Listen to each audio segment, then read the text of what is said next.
మహానాడు మొదటి రోజు అట్టహాసంగా ప్రారంభమైంది.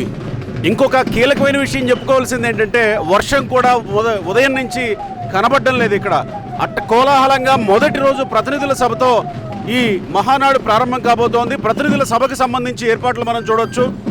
అరటి చెట్లతో మొత్తం అంతా పచ్చగా తయారు చేసేశారు. చూడగానే ఒక ఆహ్లాదకరమైన వాతావరణం కనిపిస్తుంది. మేఘాలు ఒకవైపున వస్తున్నప్పటికీ ఇక్కడ ఈ డప్పుల కోలాహలంతో పాటు అరటి చెట్లు తోరణాలు ఇవన్నీ చూస్తుంటే ఒక పచ్చని తోరణాలు వెల్కమ్ చెప్తూ ఉంటే ఆహ్లాదకరమైన వాతావరణం కనపడుతూ ఉంది. ముఖ్యంగా అధికారంలో ఉన్నటువంటి ముఖ్యమంత్రి, తర్వాత మంత్రులు, నాయకులంతా వస్తున్నారు కాబట్టి, ఎమ్మెల్యేలంతా వస్తున్నారు కాబట్టి ఎక్కడికక్కడ మెటల్ డిటెక్టర్లు ఏర్పాటు చేసేశారు. చాలా కీలకమైనటువంటి మహానాడుగా కడపలో ఈసారి చాలా ప్రత్యేకమైనటువంటి అంశాలతోటి ప్రవేశపెడుతున్నటువంటి తీర్మానాలు ఉన్నాయి. ఆ తర్వాత 6 అంశాలతోటి ప్రధానంగా లోకేష్ గారు ఒక 6 అంశాలతోటి మహానాడుని ముందుకు తీసుకెళ్ళబోతున్నారు. భవిష్యత్ నాయకత్వాన్ని ముందుకు తీసుకెళ్ళబోతున్నారు.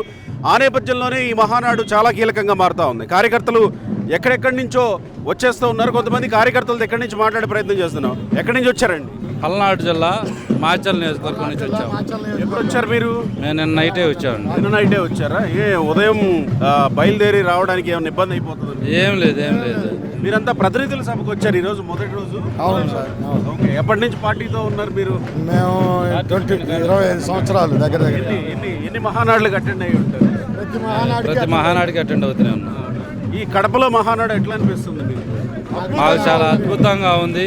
ప్రతి గడప పసుపు భయంతో ఉత్సాహంగా ఉన్నారు ఇక్కడ. మీకు ఎట్లా అనిపిస్తుంది? చాలా బాగుందండి.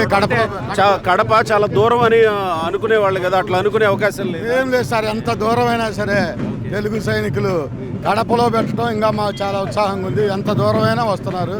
శ్రీకాకుళం, విజయనగరం వాటర్ నుంచి కూడా వస్తున్నారు. భారీగా సక్సెస్ అవుతుంది. ఈ సభలో, ఈ మహానాడులో లోకేష్కి ఎలాంటి బాధ్యతలు ఇస్తారని మీరు అనుకుంటున్నారు? లోకేష్ గారు ముఖ్యమైన బాధ్యతలను లోకేష్ గారు తీసుకొని పార్టీ సమన్వయాన్ని మొత్తాన్ని నడిపించే బాధ్యత లోకేష్ గారు తీసుకుంటున్నారు. పార్టీ కార్యకర్తలకు అండగా నిలబడటానికి ఒక పథకం ప్రకారం ఈ మహానాడులో అందరికీ వేదికగా చెప్పబోతున్నారు.